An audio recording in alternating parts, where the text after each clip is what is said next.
daawadayaal libaani ladnaan waa shubaal media halkan idinka soo gudbinaya khatarta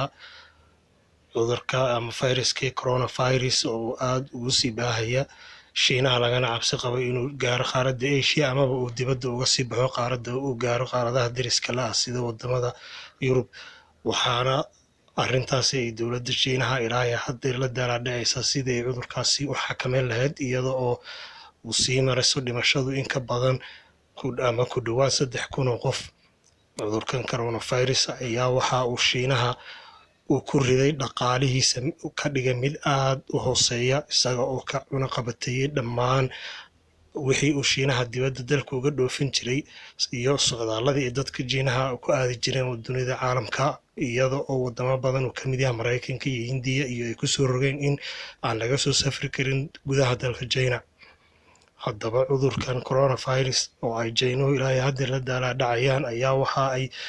dowladda Shiinaha cadaadis ku saartay in dadka xataa aanay mari karin dariiqyada magaalada Wuhan iyagoo aan afka u duubnayn qofkii la arkaa isagoo aan afka u duubnayn iskaasi degdeg ku qabtaan inuu ku geeyaan xarun isbitaal. Haddaba cudurka coronavirus ayaa waxa uu noqday mid ilaa hadda dowladda China ay dabar goon weyday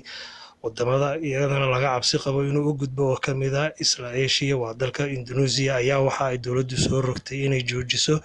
cunista ama ka ganacsiga hilibka fidmeerta amaba cunooyinka abeesooyinka waaweyn iyaga oo dowladdu ay ku soo rogtay dhammaan goobihii lagu iibinayo ama lagaga ganacsanayo ama meelihii maqaaxiyaha ahaa ee lagu cuni jiray hilbaha noocaasi ee ah